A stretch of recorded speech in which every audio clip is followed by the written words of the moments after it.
The broadcast is now starting. All attendees are in listen-only mode.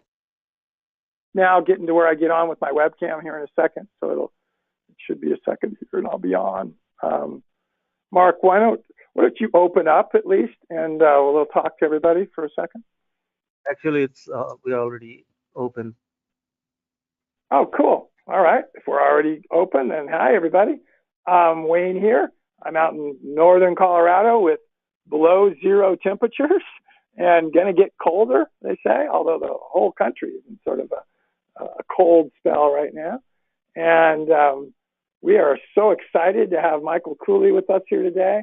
He has been a veteran of our group for years now. And when Arib and Mark were able to reach out, and Sierra, and get Michael to agree to do this, I was so excited. So I look forward to this. Apologize for starting a little late, but I'm going to have my webcam up and going in just a second here. But Mark, are you recording yet?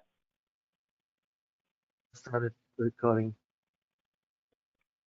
All right. So anyway, we are so excited to have Michael Cooley. We've got Mark here. I think Sierra might be coming on from a staff side. Arib may be on also. Let me just set a couple of ground rules for you, and then I'm going to let Michael say hi and introduce himself, and then we're going to do this, I think, as an interview format today. I think of many of you that have been on over the last couple of weeks, we have been so blessed to have unbelievable interviews with people that I'm just hugely looking forward to this, and I know this is going to be unbelievable also. But a couple things. Please put some questions out there for us. Please. We never get enough questions. And I know Michael will answer anything and everything we throw out. So please let your fingers do some typing, and let's get some questions out there. And then secondly, if you'd like, we'll unmute you. You can raise your hand. You just put a little raised hand thing by your little question box, and we'll even unmute you and let you come on. And I've already said we're going to do an interview format with Michael today. And also, if you'll put some ones in the little cue box if you're hearing us all right. So, Michael, would you go ahead and say hi to everybody and make sure they can hear you okay? Well, greetings. I'm honored to be here, Wayne. I'm honored to be on the same stage with you, so to speak. I've been a big fan of EAT, as you said, for many years. I had an undesirable break in being able to be on the webinars last year as I was finishing graduate work in agroforestry at the University of Missouri. Just something I had to give, and that was one of the things that they gave. But glad to be back involved, and was really honored to be asked to be on. Very excited about being able to talk with you today. That's awesome. By the way, I spent an amazing 3 weeks in Sedalia, Missouri this fall for a completely different pursuit. But I've gained a real love of that area. It's not totally close to where you were at, but it's similar ecosystem. So let's start with that. Tell us what. Let's go back and tell us sort of a 5-minute history of Michael and his life as it relates to what he's doing today, and sort of what has led us to today. And that'll give you a chance to talk about what happened in your grad program that you were doing. Well, I had backgrounds in executive management, primarily healthcare administration.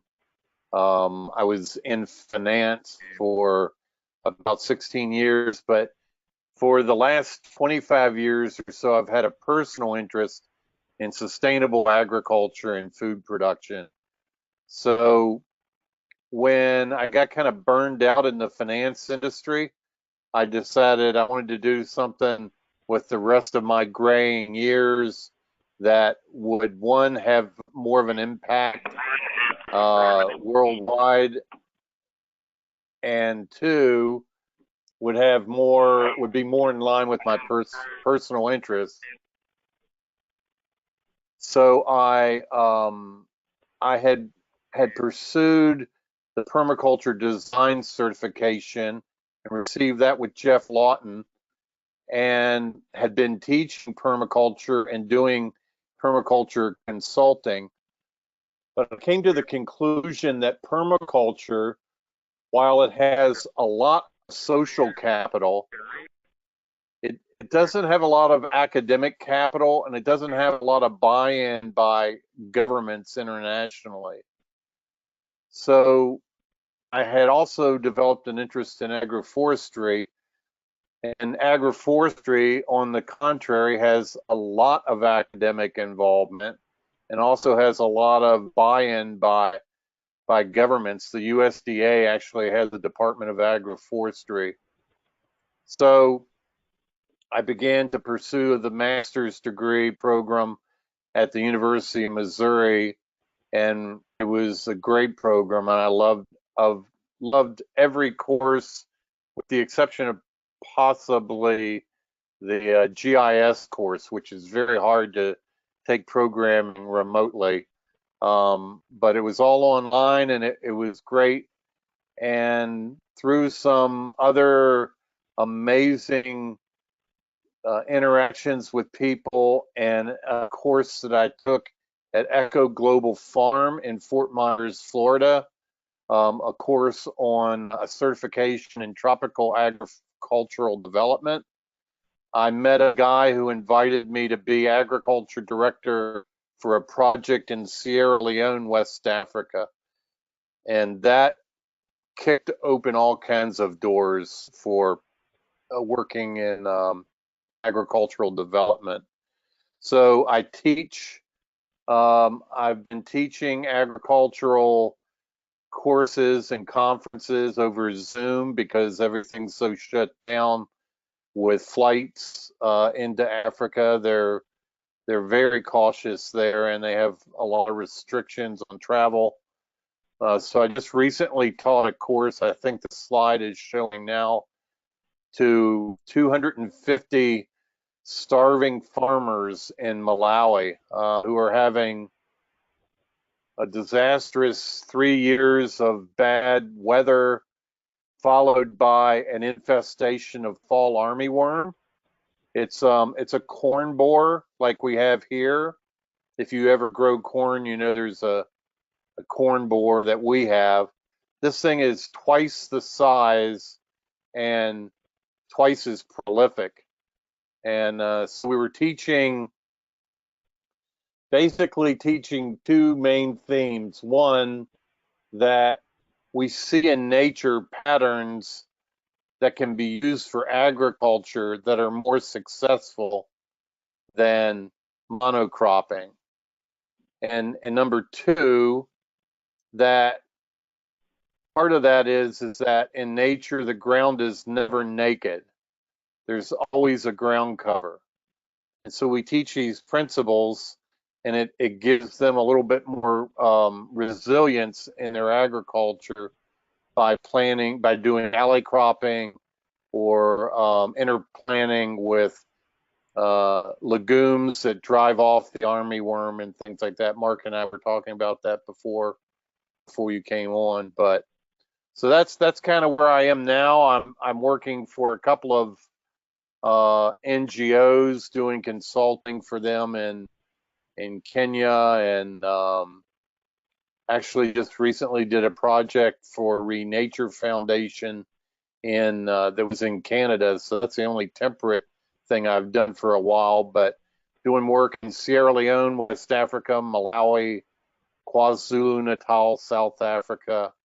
It's been very rewarding. It's a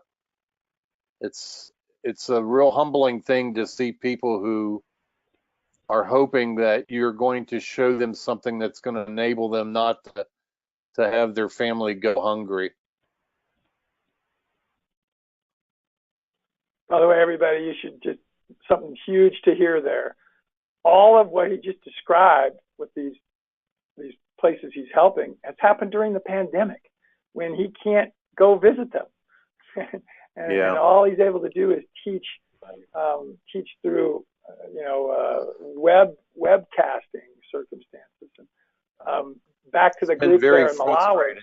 I don't know if everybody saw, there wasn't a single mask in that room, and I don't think those people were social distancing.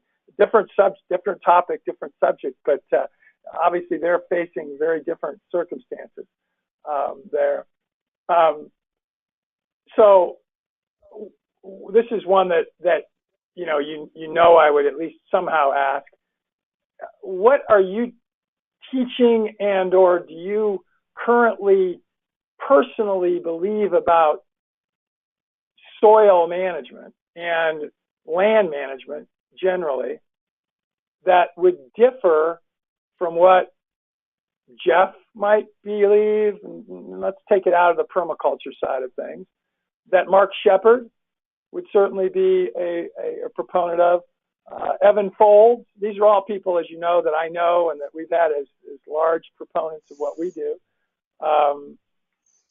I could come up with a whole bunch of other names. Elaine Ingham on the soil fertility side of things. Anything that would be greatly different, or is it sort of just a different approach and different people that you're working with? Now, the only difference, and you've named some of my, I'm avid fans of all those people, and in fact, my original involvement with EAT, I believe, was with my connection with Mark Shepard. I've met Mark in person and avid fan of his. I use his book when I teach permaculture, but the only difference, Wayne, is that where I am working, where I have been led to be most involved is in the tropics. And the principles are the same. And in fact, some of the principles are even more important in the tropics than they are in a temperate climate. The idea of diversification, of not having a monocrop, it's even more critical in those areas. We know people have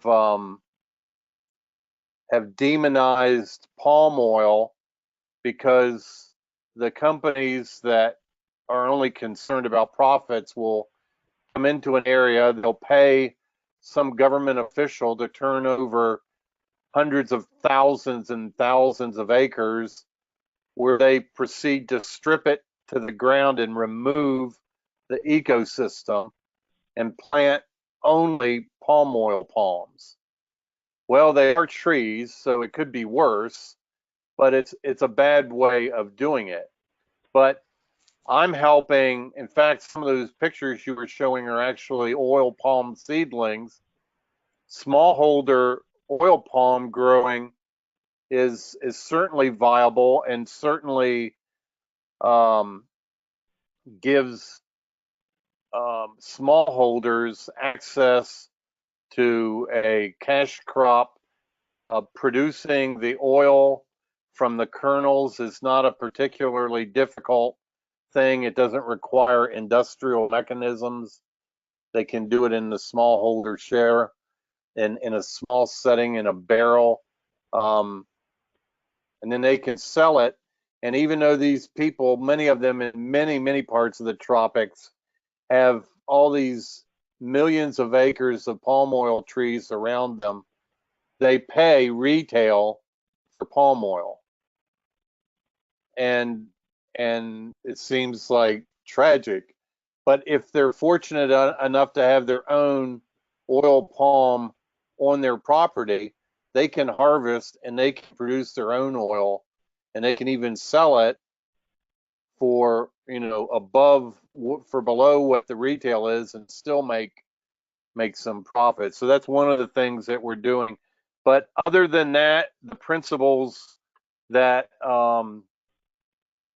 that you would read in Mark Shepard's book, those principles, it's the same principles. We're using the same principles. I'm basically teaching agroforestry and permaculture to these farmers. You were talking about I'm not social distancing.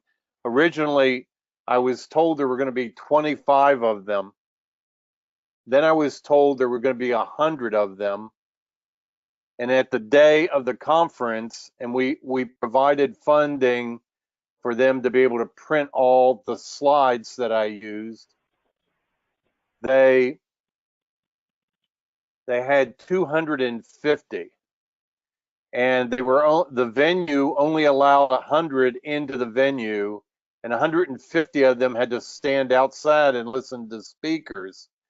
I think the venue felt bad, and so they said, well, another 50 can come in. So they allowed another 50 of them to come into the venue. But yeah, I didn't see any mask over there at all when I was teaching. But yeah, so the things that you're talking about, I in my lecture, in my workshop that I did for the farmers in Malawi in that conference, it was 6 hours long. I started teaching on East Coast time. It was 2 a.m. and taught for 6 hours, beginning here at 2 a.m. It was about 8 a.m. for them there. They had breaks and a lunch, and it was very productive, very humbling. At the end, I thought I was done. I wrapped it up, and people began to walk up and get in line at the front of the conference center where they could see me, and they would take the microphone and they would speak in Chewa, which is their local language, and then it would be in reverse interpreted for me. And yeah, the whole conference was interpreted into their language. It's very difficult. You speak a few sentences and you stop, and you speak a few sentences and you stop for 6 hours. It's quite quite an arduous way of teaching, but it was effective, and people came up and got in line to take the microphone and express their gratitude for new ideas. They had never thought of the idea that the ground should be covered. Yet they have these, when the rainy season is, they have this deluge of these typhoons that come in and wash their soil away. And I told them, my brothers, this is your soil. It is washing, this is your property washing out into the ocean because the ground is naked. And they understood it. They got it right off. It was like, how come we didn't think of this before? So yeah, the ideas are not really any different. It's just that because it's the tropics, I'm in the tropics so much, it's a little different that way. The soil, you would think in a jungle situation. Currently, I'm restoring cocoa farms in the Gola rainforest region of Sierra Leone. And during the 90s, they had a horrible civil war there. If you ever saw the movie Blood Diamond with Leonardo DiCaprio, it's about that civil war. And it was an important industry. Cocoa was an important industry for Sierra Leone. But when this civil war was, the rebels would come in and basically attempt to force people to join the rebel army. Of course, they were fighting over diamonds, and so the men of working age would leave the country until the war would be over. What was a 13-year-long war, and many of them just never returned. Well, it shut that industry down. It shut the cocoa industry down. And when the war was over, people were too busy trying to feed themselves instead of growing cocoa. So you have these 20-year-old cocoa plantations that have been abandoned for that entire time, but they're completely viable, and the trees are still there, and many of them are still producing very heavy crops of cocoa. And so I'm involved in, I'm actually trying to obtain Rotary money, Rotary International funding, to help bring these farms back online in this particular chiefdom that I'm working at in Sierra Leone. But it's not, to answer your question, it's not really any different than the things that other speakers on the program have given. It's just it's in a tropical setting, so there are particulars for that. The soil there, you would think in a jungle, well, that soil must be rich, but it's not. It all oxidizes. There's no depth. It just oxidizes. That's the fallacy that a lot of people don't understand about tropical, rainy season type of areas where there's dry and rainy. The undergrowth, if you just let something be natural, is minimal because there's no nutrients in the soil. It gets taken up so rapidly by those trees, and so it's a very different kind of a scenario. Michael, let's change subject just a little bit, but it's on the same topic. What's it going to take to get, of those 250 Malawian farmers, even 20% of them to be making a living from their farms rather than starving, as you've described? What is the, if you had to just say one thing, you couldn't give two answers, you couldn't give five answers, what's the biggest constraint stopping them from having success? Well, the biggest constraint is that they are accustomed to monocropping, and if they can make the transition to agroforestry or to intercropping or what have you, it will make a huge difference. The big thing is they have no ground cover, and so their crops are very, in the tropics, they have the problem with the dry seasons. It's a dry season in the tropics everywhere, and some places the dry season, it's bone dry. I mean, there's no moisture. Well, 100-degree heat and no moisture is kind of hard on corn, which is what they're all trying to grow over there. And if there's some ground cover, if they can grow things by following natural patterns, which is what, if you would talk to Mark or Evan or any of them, they're going to say the same thing. If they would do that, if they would follow natural patterns for agriculture, and hopefully they are going to, we're in process of getting them access to desmodium seed. Also, they're going to be doing some alley cropping. Some of them want to try alley cropping with neem. If you're familiar with neem oil from organic pesticides, neem trees grow in that area naturally, and they can plant neem and grow the corn 3 or 4 rows in between it, and as the neem grows, they can coppice it down, to a stump almost, and it'll just keep coming back. And so those are some of the things we taught in the conference. But to put it in a sentence, it would be for them to follow natural patterns instead of Western design for agriculture. And for you to be able to teach this course, maybe even, let's say you get the chance to teach another one 6 months from now or another one a year, as they leave your course, aren't they hearing from the government, from other farmers around them that aren't doing what you would teach, just the opposite? Plant that corn, monocrop it. That's what the government says is the right thing to do. That's what the wealthy farmers do.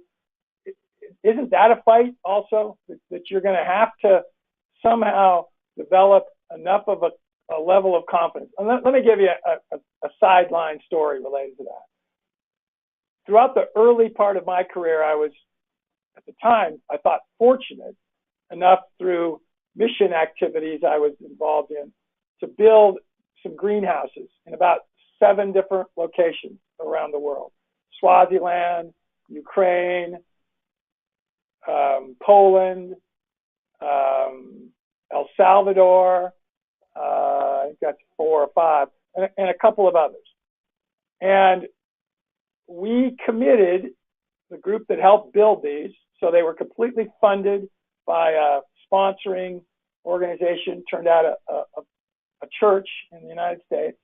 And then we went over, and with a group of people, 20 some people, I was the technical leader.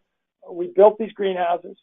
We then committed to have someone stay there for at least a year that had experience in growing things in greenhouses, and they would help them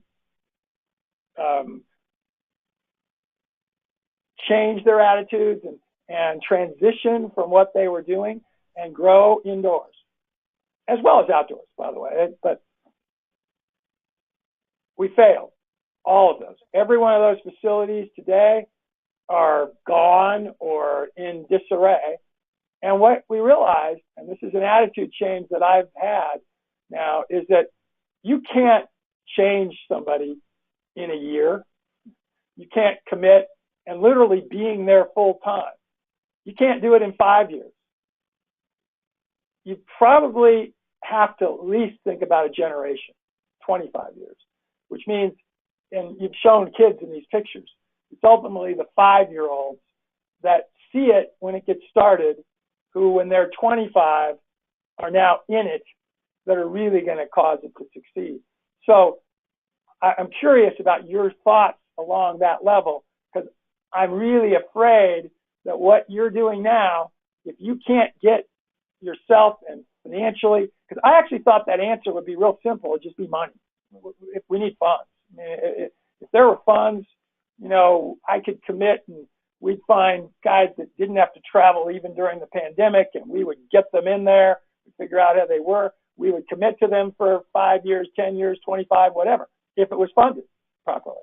Because again, in the interim, they might start making money early on, but they might not. And you certainly still would need funding for people to be there and helping and being alongside them.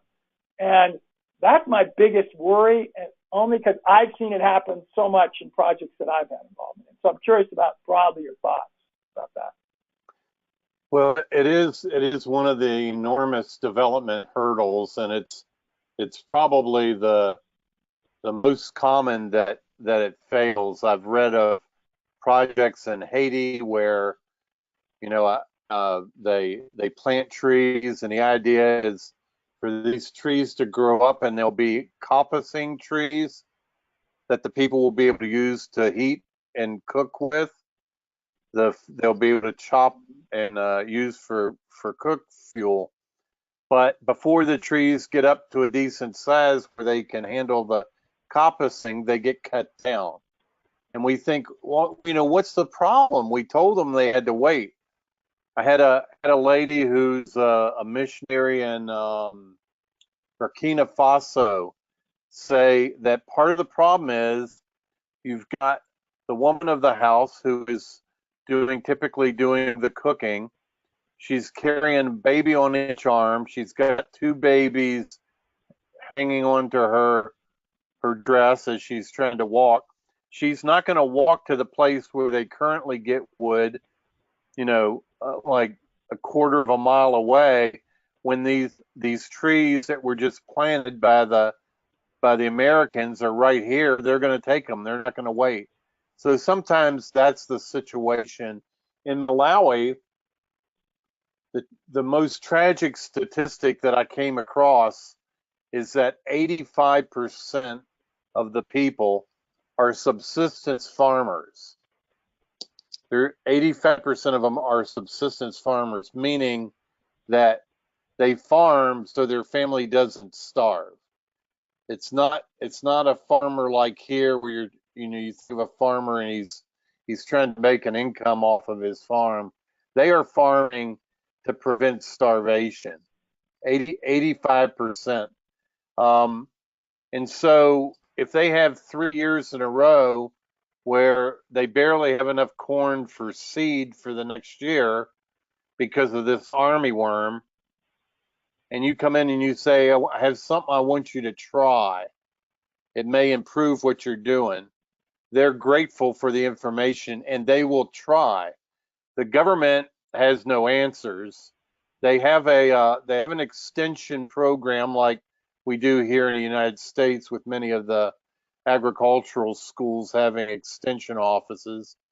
They have a program like that, but things are so poorly funded in these countries.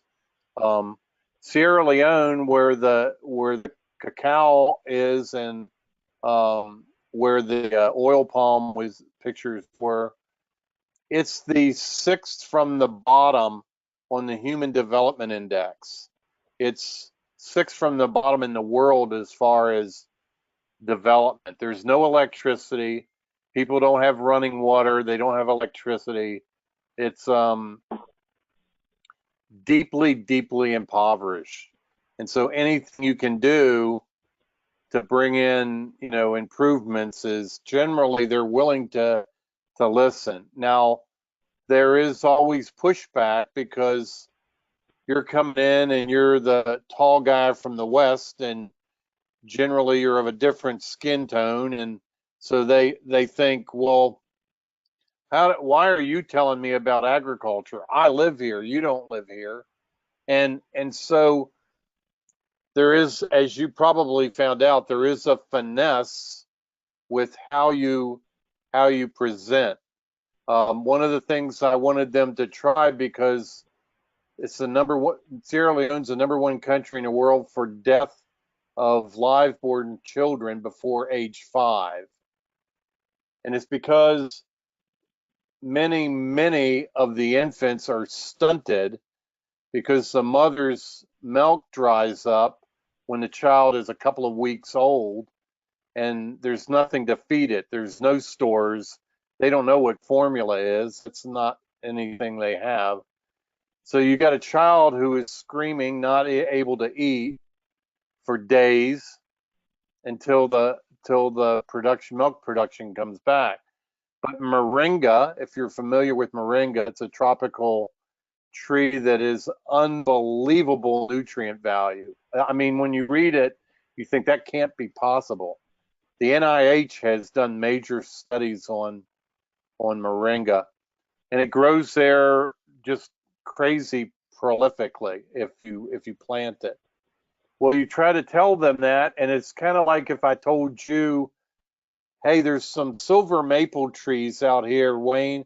If you go and eat some of those leaves with me, our hair color is going to go back to what it was when we were 15. What do you say? Well, you might try it, but you'd look at me kind of strange. You'd say, well, how come I never heard this before? And that's how they reacted about the moringa. But I was able to find a young man who was working with a British non-governmental organization who was doing trials there on the galactagogue properties of moringa, bringing back milk production in nursing mothers. And he was able to speak to my guy, and of course he's a local guy, so he was like, okay, we'll try it. So it is tough, and sometimes you feel like your money is being thrown away. There's equipment all over the place that was brought in by mission organizations and NGOs that they didn't use it, and it just sat there and rusted. So you have to follow up. One of the benefits of having everything locked down like it's been, there has been more of an emphasis on using text messaging. There's been a normalization of that, if you will, and because of that, I've been able to stay on top of things and ask. So what about the brushing of the model farm for the cocoa farmers association that we're developing? Has the brushing been completed? What do we need? Well, we need more machetes. We need a few more hours paid for these people to do that. So I'm able to stay in touch as opposed to going back 6 months later with no information and finding that nothing's been done, like you were talking about. What are these? What's this tuberous plant that we're seeing in the view here now? Mark, don't there. Mark, right there. That's cassava. It's cassava. It's Okay. it is almost as staple to them in Sierra Leone as rice. Rice and cassava is what they have. Wayne, 80% of every meal is carbohydrate from rice or cassava.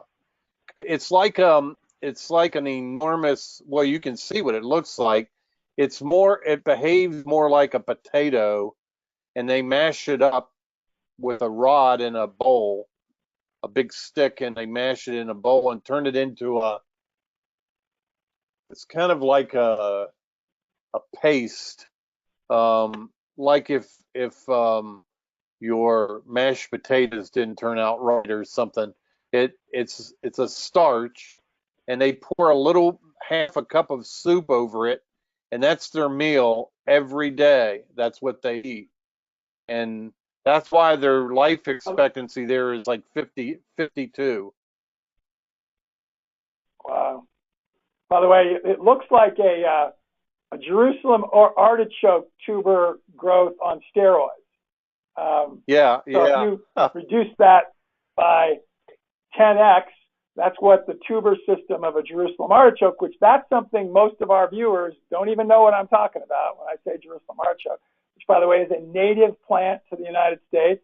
It is found along roadway sides as a weed. The Native Americans cultured it, grew it back when the settlers first came here, and it's an amazingly nutritious plant. And I had the good fortune or the bad fortune, because you could look at it both ways, of working with a company back in the early 80s and into the mid 80s that tried to make Jerusalem artichoke another staple crop for the United States and didn't succeed.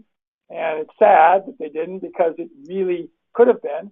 There are millions of acres of it on the steppe regions in Russia, by the way. So the Russians have done really, really well with it. But just cassava looks, I thought that was probably cassava, but I didn't know for sure. And it looks like on steroids. By the way, the Jerusalem artichoke has very high protein too. So it's not, by the way, it's in the sunflower family, everybody. And when you see it growing along a roadway, you probably think you're looking at a sunflower, and it's not. But anyway, Some people here call it a couple more little personal questions. What's that? Sunchoke. Some people here is call another it name. sunchoke. Yeah, and it's another property of it is it's an oligosaccharide. It doesn't affect. It has actually a sweetness to it, but it doesn't affect insulin levels. It's fructose-based sugar rather than glucose. Right. Yeah, it's an amazing plant, and its uppers have as high as 38% protein for livestock feed. I mean, it's a pretty amazing plant. Something that another webinar, another time, and another speaker. Yeah, very vigorous as well. It's very vigorous as well. Oh, it'll grow anywhere. It'll grow in the deserts of Nevada, and it'll grow in the rainforests of the Olympic Peninsula. It's a pretty amazing crop. So let's go for a little bit here, take 10 minutes or so, and go into a little more lightning rod kinds of questions in a little more personal sense. Tell us about a tool that you've started to use in the last year that you really love. You don't have to think about it very much. It could be a hand tool, it could be a farming tool, it could be an internet tool, you name it, that you would highly recommend to others. Let's see. Well, I've got a real nice set of clippers that I'm really enjoying. It's Felco that I use for pruning, but that's not a very good example. No, that's fine. People know about. That's a good one. It hits you. Yeah, people know about A-frame levels, and I've had to teach people how to use A-frame levels. that can help you with contour lines and things like that. That's Oh, one. no, those are great examples. I was never really a fan of Zoom, and to be honest with you, I'm not that big a fan of it now, but it is a tool that I have learned to use, and it's an effective way. If you can't be somewhere live, it's an effective way of dealing with things. So that's another one that I would point out. The I guess that would be the main ones that I would come up with in the last year. So let me, before I go to some others that are my questions, we do have 3 questions from the audience. The first one, and then it leads it in. So, what ground covers are good in she says very dry weather? I think she probably means really arid locations. Do you have some thoughts there? Answer to that question.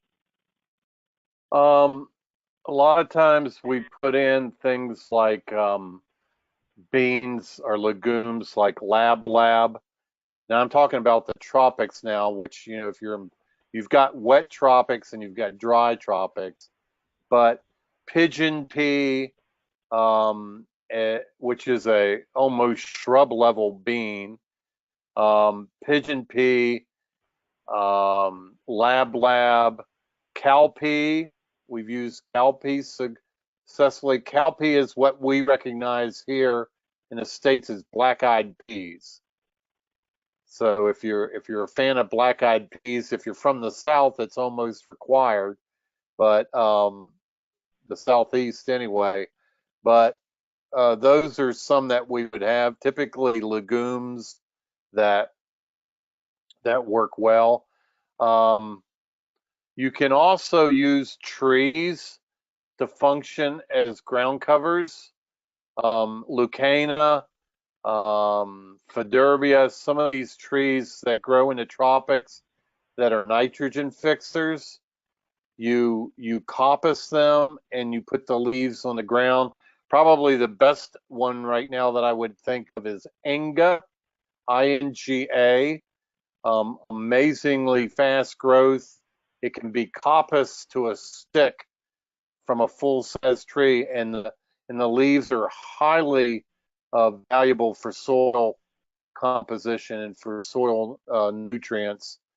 And you can cover the ground with it so thick you can still plant corn in it, but yet it will come up through the corn.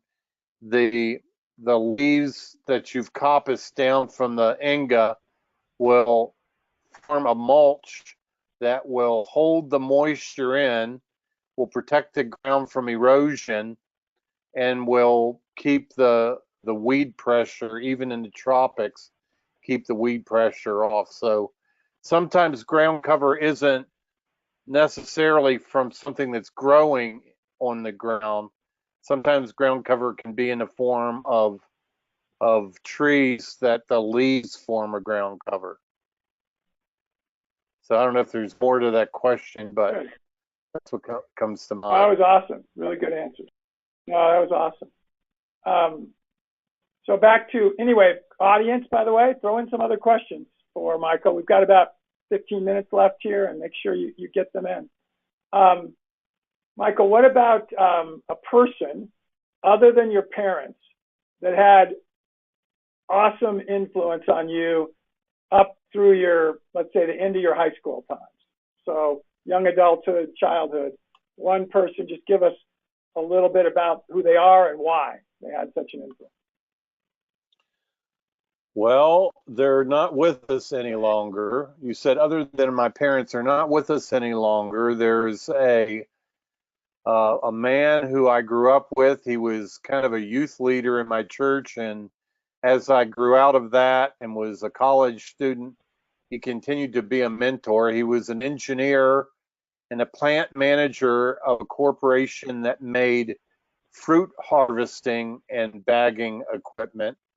A brilliant man, very brilliant, very smart man, but very keen on his abilities in the area of logic, and it was such a benefit being around him and learning how to think.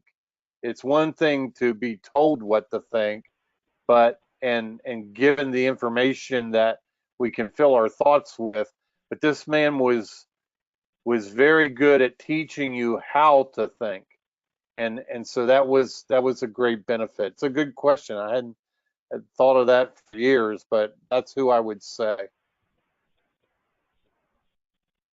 Now let's bring us up to the current time. Same question, but now is there? We've already talked about several people who have been influencers, but is there one that really stands out and that's influenced you as it relates to your agroforestry or your land management, or maybe take a different direction, your helping people perspective, because that's clearly the underlying of what you're doing. The first person that comes to mind would be Jeff Lawton with the Permaculture Research Institute. When I took the PDC, it blew my mind. It seems so obviously correct and so obviously different than what we see in current agriculture. And then when I read Mark Shepard's book, it was just more of the same. So I would say primarily Jeff and also Mark. I have I have downloaded every EAT presentation that Mark did, and I copied slides as you were going through his slides. I was doing screen print on my Mac and pulling them over, and I would put them in a folder. But that's fair because Mark and I were at a expo one time, and while I was presenting, I saw him taking pictures of the screen of my slides. So it was fair. But Mark's a great guy, and Jeff Lawton. I guess I would also have to say Bill Mollison, kind of posthumously, but that would be my answer. Okay. Here's a tough one. This is the hard one that I always ask. You've heard me do this before, which is, yep. Tell us about an event that happened in your life sometime. You can be as general about this or as specific as you want to be, that was really negative at the time. And yet now, as you look back on it, it had a really positive impact rather than the horribly negative that you saw right when it happened. So in 2011, in October 2011, I had a birth defect related massive stroke.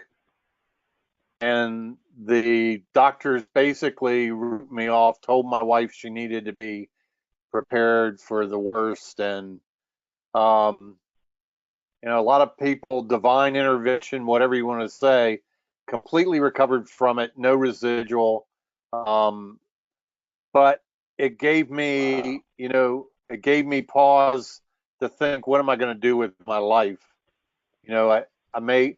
For the longest time, I really thought that it was something that, I may have a shortened lifespan. I wasn't sure. I've since been told that I probably have longer than most people, and that's not an issue because they did scans to make sure there wasn't other situations like that. So I've had a lot of checkup in that area.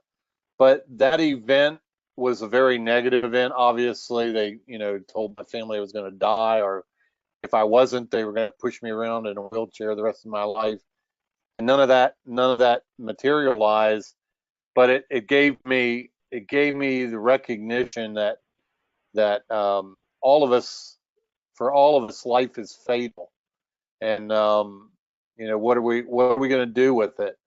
So that had some influence on my desire to quit being a successful financial advisor and pursue agricultural development in the least developed world.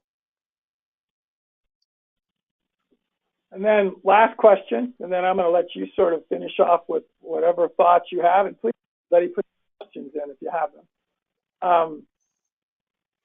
Look ahead 5 years, maybe even longer, 5, 7 years, maybe not 10, 5 to 7 years.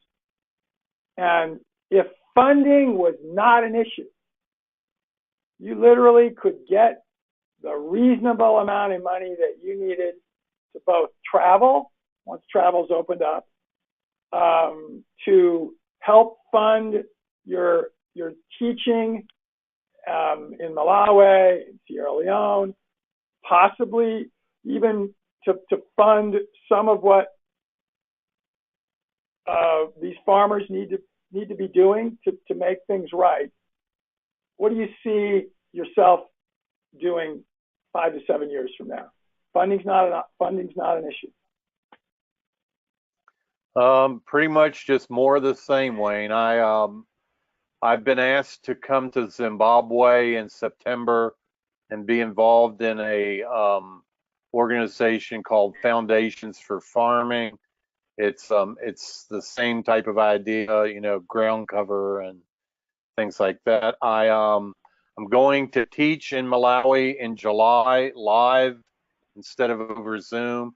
Also going to do a workshop there on beekeeping. They've asked that. I'm a beekeeper, and I was in the in the actual conference that I did. I talked about beekeeping as far as the bees being pollinators, and that might be something that I'm going to interrupt for just a second. My audio source is going dead. Michael, I'm just interrupt quick. I'm going to still be listening. I've got to go grab another one, but I'm going to be off the webcam. So keep going about what you want to be doing. Okay. So I am going to be teaching beekeeping to the farmers in Malawi as a part of agricultural processes. It's possible that in the fall I may be going to attempt to establish an economic beekeeping business model for some farmers in Myanmar and Southeast Asia.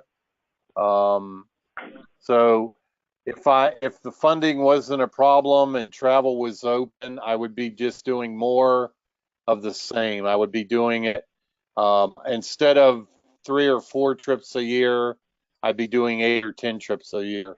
I want to be home and see my wife occasionally, but I'm all about being out there doing what I've been led to do. So if money wasn't an object, I'd just keep doing what I'm doing now, just more of it.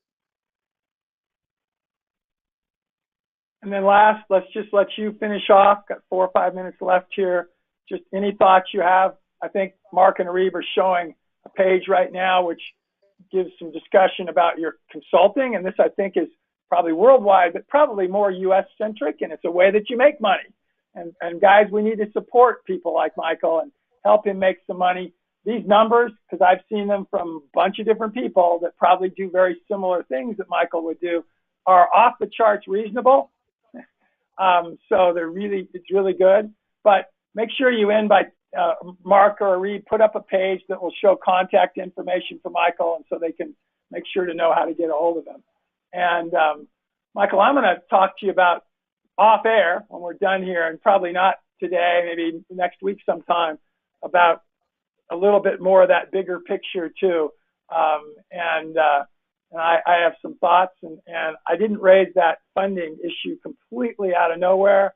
I've got some things, some God prompted things happening in my life right now that are making some money available for some things. And so I want to be supporting, and you're doing some things, these things you're doing. By the way, I have a connection long term to Sierra Leone.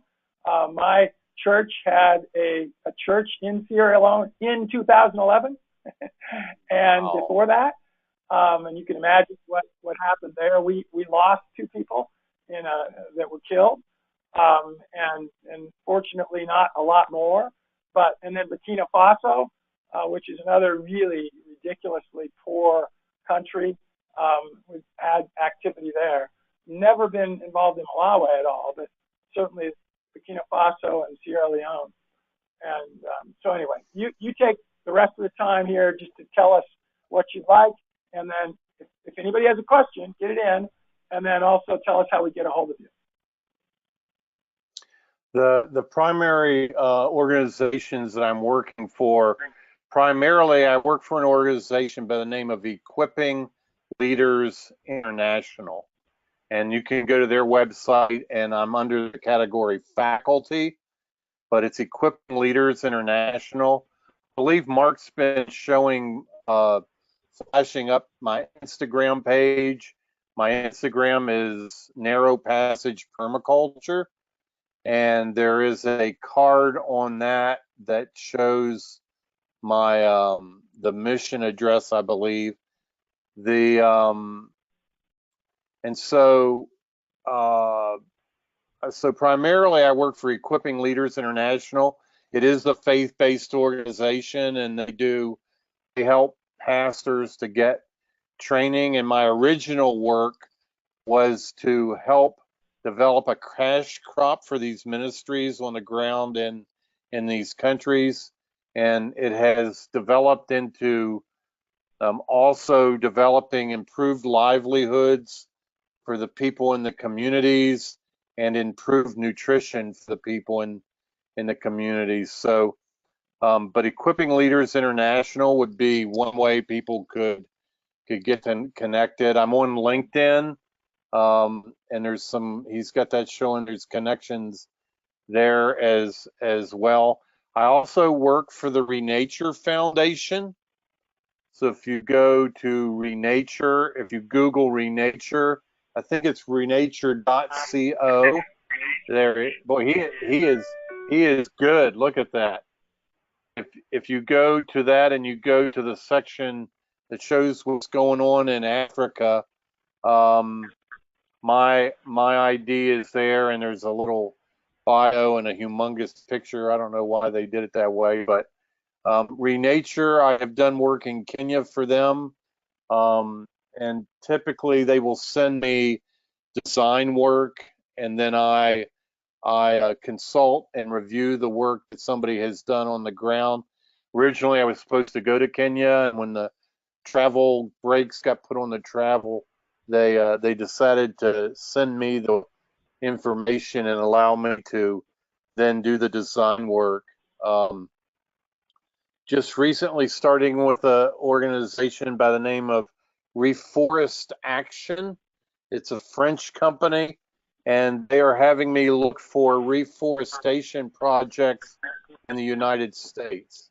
So I'm also doing work. Those are my kind of my side hustles that I've got going on in addition to the work that I'm doing with Equipping Leaders International. But people are welcome to go on the ELI website.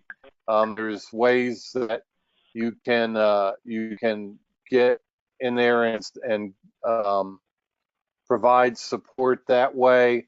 And if anybody emails me, I can put them on my newsletter. And Wayne, I think you would really enjoy that. So if I can make sure I have your email address. Yeah, my email is narrowpassagepermaculture@gmail.com. So yeah, he's got it there on the thing. So that's if people want to be on my mailing list, I tell stories of things that are going on, and it's very popular email list. I've got hundreds of people who have joined it, and be happy to add anybody to that would like to be on it. It's awesome. Well, we're a little bit over, and I appreciate it. Our audience has stayed really stable through this. Thank you guys for being here. Hope you enjoyed this. I certainly did. I always do. So great to have somebody who's been with our EAT community for for as long as it's existed almost, which we're coming up on 5 years in June. Wow. And he's doing great things. We want to help him do those great things. Please reach out to him, get on his mailing list. By the way, mine's real simple, Michael, and again, you'll have it even by just what you did for getting on the webinar, WayneDoorband@gmail.com. Just name and Gmail. And I'd love to be on the mailing list, and I want to help. We want to help. Mark and Areeb, thank you for your help. Sierra, thank you. And this has been awesome. And Michael, thanks so much. Let's stay. Like I said, I'm going to reach out to you next. I'm going to reach out to you next week just to talk about some other broad topics. Fantastic. Awesome. Love to so have Mark, you join me in West Africa. That would be real fun. That'd be great. I'd appreciate that. Mark, why don't you take us out?